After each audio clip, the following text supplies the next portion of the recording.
Hi friends, hi, this is Abuli. Welcome back to my YouTube channel Study with Abuli, Study with Abuli. Friends, आजच्या व्हिडिओमध्ये आपण class 8 मॅथचा topic बघत आहोत. Chapter 3 indices and cube root हा start केलेला आहे. आजच्या व्हिडिओमध्ये आपण त्या चॅप्टरचा टॉपिक बघत आहोत, meaning of numbers with rational indices. Meaning of numbers with rational indices ह्या टॉपिकचा आपण फर्स्ट पार्ट कंप्लीट केलेला आहे. लिंक तुम्हाला डिस्क्रिप्शन बॉक्समध्ये पेजमध्ये नक्की मिळेल. सेकंड टॉपिक, मेन टॉपिक म्हणजे ॲक्च्युली आपण आजच्या व्हिडिओमध्ये बघणार आहे ह्या टॉपिकचा meaning of numbers with rational indices ह्या टॉपिकचा सेकंड टाईप बघत आहोत, the meaning of numbers having index in rational form.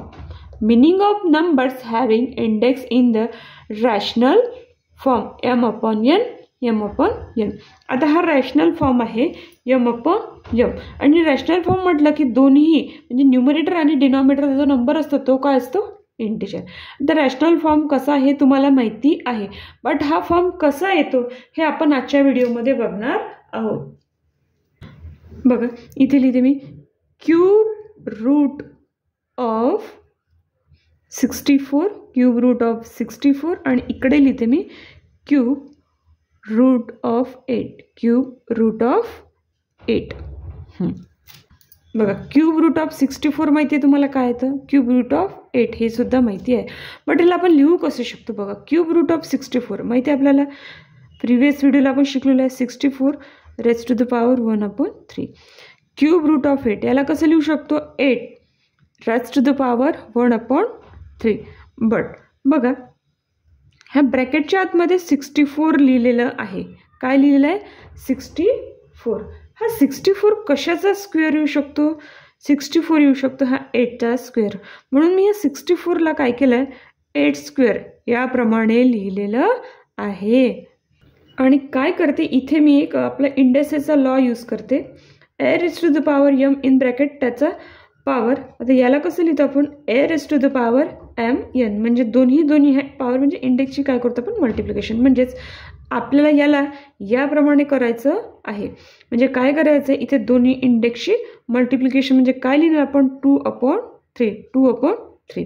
बघा cube root of 8 raise to the power 1/3 हे आपण इंडेक्स फॉर्ममध्ये लिहिलं आहे. आता मी काय करते बघा इथे लिहिते square of cube root of 8 असं घेतलं आहे. आता हे जे घेतलं याचं मी घेतलेलं आहे स्क्वेअर. म्हणजे काय करावं लागेल आपल्याला, याचा हे जे पूर्ण लिहिलं आहे याचं स्क्वेअर घ्यावं लागेल. मग मी काय करते, हा याला आतमध्ये ब्रॅकेट नाही घेत, 8 1/3 हा पूर्ण ब्रॅकेट घेऊन मी याला काय देते, स्क्वेअर देते. काय देते, स्क्वेअर देते. आपण बघत आहोत की हा रॅशनल फॉर्म कसा आला आहे. बघा जसं आपण हे याचा यूज करून सॉल्व केलेलं आहे तसंच हे सुद्धा आपण सॉल्व करत आहे याचा यूज करून. बघा इथे काय येते, 8 दोघांची मल्टिप्लिकेशन म्हणजे 8 raise to the power 2/3, 8 raise to the power दोन्हीही आन्सर सेम आलेलं आहे, दोन्हीही आन्सर सेम आलेलं आहे. म्हणजे काय आहे आपल्याला बघायचं काय नेमकं, हा जो फॉर्म आहे हा फॉर्म आणि हा फॉर्म म्हणजे हे लिहिणं आहे, दोन्ही लिहायची मेथड काय डिफरंट आहे. हे लिहिणं यामध्ये काय दिसते, 2 दिसतो ह्या ब्रॅकेटच्या आतमध्ये आणि इथे काय दिसते, हा 2 ब्रॅकेटच्या बाहेर. म्हणजे दोघांची लिहिण्याची मेथड वेगळी आहे तरी पण आन्सर काय येतं, सेम येतं. आन्सर काय येतं, सेम येतं. म्हणजे अशाच प्रकारे हा काय येतो, m/n हा rational form, m/n rational form. पण आपल्याला नेमकं बघायचं काय आहे, बघा इथे आहे 8 रेज टू द पॉवर 2 1/3 आणि इथे काय आलेलं आहे, 8 raise to the power 1/3 bracket square. हे नेमकं बघायचं काय की ही जर लिहिण्याची मेथड जर वेगळी असेल तर याला रीडिंग करण्याची मेथडसुद्धा वेगळी आहे. आधी आपण बघितलेलं आहे की ह्या दोघांचंही आन्सर सेम कसं येतं, म्हणजे हा रॅशनल फॉर्म कसा आहे सेम येतो हे आपण इथे बघितलेलं आहे. बट हे आन्सर जरी सेम आलं तर ही हिची जी मेथड आहे लिहिण्याची थोडी वेगळी आहे, डिफरंट आहेत. मग मेथड जर डिफरंट असेल तर याला रीड करण्याचा फॉर्मसुद्धा काय असतो, डिफरंट असू शकतो. तर आपण याला कसं रीड करायचं हे आपण आता इथे बघणार आहोत. मी ही इरेज करते. बघा मी इथे इरेज केलेलं आहे आणि परत लिहून घेते इथे 8 रेज टू द पॉवर 2 1/3 आणि इकडे लिहिते 8 raised to the power 1/3 2 आणि हे दोघांचंही आन्सर जे येतं 2/3. बघा फर्स्टली काय बघायचं, ब्रॅकेटच्या बाहेरचा इंडायसेस, रॅशनल इंडायसेस जे काही असेल किंवा जे काही असेल ब्रॅकेटच्या बाहेर ते बघायचं. फर्स्टली ब्रॅकेटच्या बाहेर काय 1/3 म्हणजे हे काय झालं रूट, हे काय झालं रूट. जर आपल्याला याला जे लिहिलं आहे त्याला रिडिंग करायचं असेल, म्हणजे रिडिंग करायचं असेल ते लिहायचं असेल तर सगळ्यात पहिले ब्रॅकेटच्या बाहेर बघायचं. ब्रॅकेटच्या बाहेर जर तुम्हाला हा रॅशनल इंडायसेस दिसेल तर रूट लिहून घ्यायचं. काय घेऊन घ्यायचं, रूट लिहून घ्यायचं. मग बघायचं त्याचं डिनॉमिनेटर. न्यूमरेटरमध्ये 1 असेल तर काही प्रॉब्लेम नाही, डिनॉमिनेटर बघायचं. डिनॉमिनेटरमध्ये 3 आहे, 3 म्हणजे असतं क्यूब. म्हणजे अशा प्रकारे आपण क्यूब रूट म्हणजे जे रॅशनल इंडायसेस ते लिहिलेलं आहे. त्यानंतर वर्ड येतो ऑफ. काय येतो, ऑफ. नंतर परत यायचं आतमध्ये आणि बघायचं इथे काय आहे. हा इंडेक्स काय आहे, इंडेक्स आहे 2. 2 म्हणजे लिहितो स्क्वेअर. काय लिहितो, स्क्वेअर ऑफ 8. म्हणजे लिहिलेलं आहे ते कसं लिहायचं, रीड करायचं ते आपण इथे बघत आहे. काय लिहिलं आहे आपण सगळ्यात पहिल्यांदा ब्रॅकेटच्या बाहेरचा इंडेक्स बघितला आणि तो इंडेक्स होता रॅशनल इंडेक्स म्हणून आपण काय घेतलं आहे, रूट लिहिलं आहे. रूटच्या आधी रूटनंतर काय बघितलं आहे, डिनॉमिनेटरमध्ये इथे काय आहे 3 म्हणजे क्यूब रूट ऑफ. त्यानंतर ब्रॅकेटच्या आतमध्ये आलो आहे, नंतर परत इथला इंडेक्स बघितला, इथला इंडेक्स आहे 2 म्हणजे स्क्वेअर ऑफ 8. आता याला हे रीडिंग केलं. आता काय परत बाहेर ब्रॅकेटच्या बाहेर काय बघायचं, इंडेक्स आहे आणि इंडेक्स हा काय आहे, इंटिजर. काय आहे, इंटिजर. तो आहे 2 लिहायचं का नाही, त्याला लिहायचं स्क्वेअर. काय लिहायचं, स्क्वेअर. त्यानंतर हा इंडेक्स झाला की ऑफ येते. त्यानंतर आतमध्ये आल्यानंतर परत इंडेक्स बघायचा. हा आहे रॅशनल इंडेक्स. काय आहे, रॅशनल इंडेक्स. तर वर 1 आहे आणि डिनॉमिनेटरमध्ये 3. डिनॉमिनेटर म्हटल्यानंतर काय तर क्यूब. डिनॉमिनेटर म्हटलं म्हणजे रूट. काय लिहितो आपण, रूट. इथे लिहायचं 3 नंबर आहे तर क्यूब रूट ऑफ. त्यानंतर येतं 8. आन्सर सेम होतं पण जी लिहिल्याची जी मेथड वेगवेगळी आहे तर त्याला रीड करण्याची मेथडसुद्धा वेगळी आहे. म्हणजे आपण असं म्हणू की ज्याच्या घरी जातो आपण त्याचं पहिले नाव घेतो असंच. बघा आता याला कसं आहे, जर असं सिंगल लिहिलं असेल तर याला कसं रीड करायचं, 2 आहे म्हणजे न्यूमरेटर म्हटलं की काय बघायचं, स्क्वेअर. काय बघायचं, स्क्वेअर. ह्या फॉर्मला डायरेक्टली कसं रीड करायचं बघायचं, स्क्वेअर. आणि डिनॉमिनेटर म्हटलं की काय बघायचं, रूट. काय म्हणायचं, रूट. न्यूमरेटर स्क्वेअर आणि डिनॉमिनेटर रूट. अशा प्रकारे डिरेक्टली सुद्धा तुम्ही म्हणू शकता की बघा आता डिरेक्टली कसं रीड करायचं, square of cube root of 8. Square of cube root of 8. आता हे परत एका एक्झाम्पलनी समजून घेऊया. बघा हे सेकंड एक्झाम्पल. इथे काय 27 आहे, ब्रॅकेटमध्ये इंडेक्स आहे 7/5. जो आपला टॉपिकचा जो फॉर्म आहे त्याप्रमाणे आहे. पण याला लिहायची मेथडसुद्धा वेगळी असू शकते. बघा याप्रमाणे लिहिलेलं असू शकते.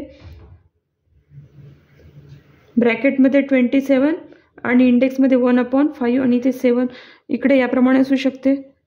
याप्रमाणे म्हणजे याला आपण या वेगळ्या फॉर्ममध्ये याप्रमाणे लिहू शकतो.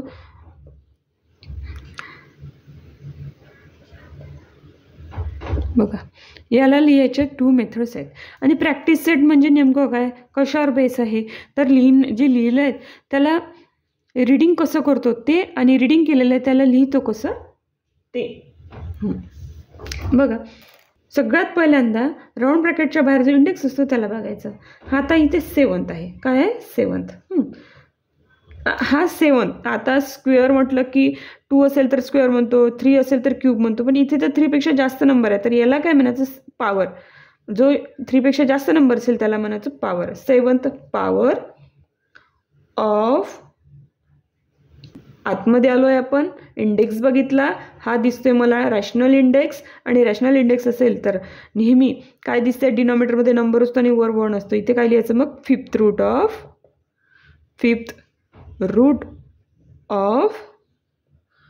27. आणि बघा इथे काय आहे 27, 7, 1/5.